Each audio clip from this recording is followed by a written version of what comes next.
Hello friends. आज हम देखेंगे प्रॉफिट लॉस एंड डिस्काउंट इससे रिलेटेड कुछ कॉन्सेप्ट फर्स्ट हम देख लेते हैं, फिर उसके बाद हम कुछ इससे रिलेटेड कुछ प्रॉब्लम सॉल्व करेंगे। पहले हमें कुछ कॉन्सेप्ट हमें समझना बहुत जरूरी है, बिकॉज जो प्रॉफिट एंड लॉस है इससे रिलेटेड एग्जाम्स में बहुत सारे प्रॉब्लम्स आते हैं, like IFT, NIFT, FMS, MAT, CMAT, CAT, jet.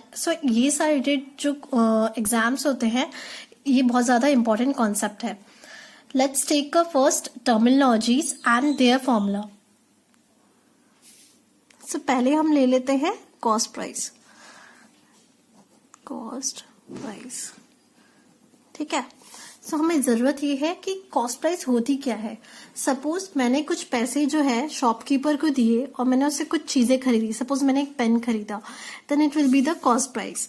जब कॉस्ट प्राइस के बारे में जब मैं बात करूंगी, I refer as a CP। ठीक है। और सेकंड टर्म होगा सेलिंग प्राइस। सेलिंग प्राइस को हम रिफर करते हैं एज SP। ठीक है।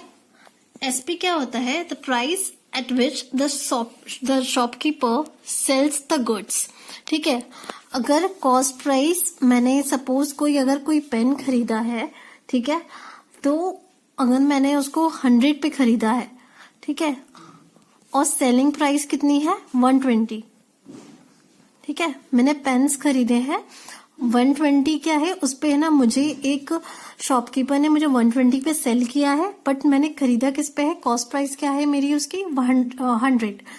तो मुझे ये जानना है कि मैंने, है ना, प्रॉफिट किया है कि लॉस किया है। ठीक है। तो प्रॉफिट का फॉर्मूला क्या होता है? Profit is equals to SP minus CP। ठीक है। और SP जो है हमेशा ग्रेटर होगा CP से, तभी हमें समझ में आएगा that is a profit. But when we are referring as a loss, अगर कोई चीज लॉस है, लॉस में क्या होता है, first is cost price minus selling price, and cost price is always greater than the selling price. Let's take the example of the same example, that is the pen.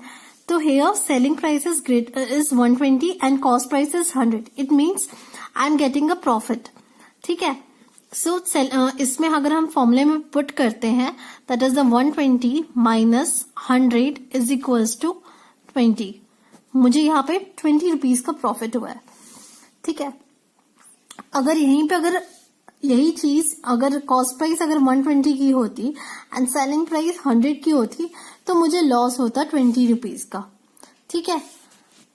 हम next इसका ले लेते हैं फॉर्मूले में, फिर इससे रिलेटेड हम कुछ क्वेश्चन सॉल्व करेंगे। अगर मान लीजिए मुझे प्रॉफिट परसेंटेज निकालना है, ठीक है, प्रॉफिट परसेंटेज क्या होता है, प्रॉफिट अपॉन CP इंटू 100।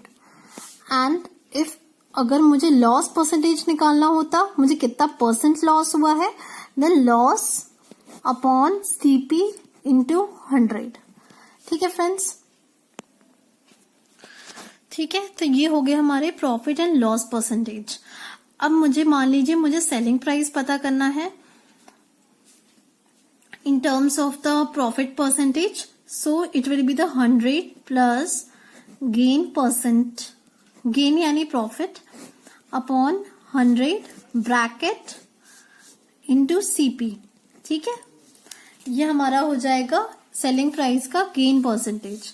वैसे ही अगर मुझे लेना होगा लॉस के लिए, then 100 minus loss percent upon 100 into CP। ठीक है फ्रेंड्स। ये हमारे सेलिंग प्राइस निकालने के लिए फॉर्मूला है। अगर आपको गेन परसेंट दिया तो आप गेन परसेंट के वैल्यू पुट करिए, या लॉस परसेंट दिया तो लॉस परसेंट के वैल्यू पुट करिए, और आप अपना आंसर सेलिंग प्राइस निकाल सकते हैं। Similarly if I want to calculate a cost price, cost price के लिए मुझे क्या करना होगा, 100 upon 100 plus gain percent into selling price. ठीक है फ्रेंड्स। अगर मुझे लॉस परसेंट अगर मुझे दिया हुआ है और मुझसे कॉस्ट प्राइस पूछी है, तो मैं लिखूंगी 100 upon 100 minus loss percent into selling price. ठीक है। सपोज मुझसे पूछा है इसको अगर मुझे याद करना हो तो मैं कैसे कर सकती हूँ, selling price is equals to 100 plus k percent of CP, ठीक है। एंड k परसेंट क्या होगा मेरा, k percent is nothing but it is k percent is the profit is equals to k percent of CP, ठीक है। k percent is the k, हम यहाँ पे एक कांस्टेंट अज्यूम कर रहे हैं। अगर मुझे प्रॉफिट निकालना है तो मैं उसकी वैल्यू पुट कर सकती हूँ, ठीक है।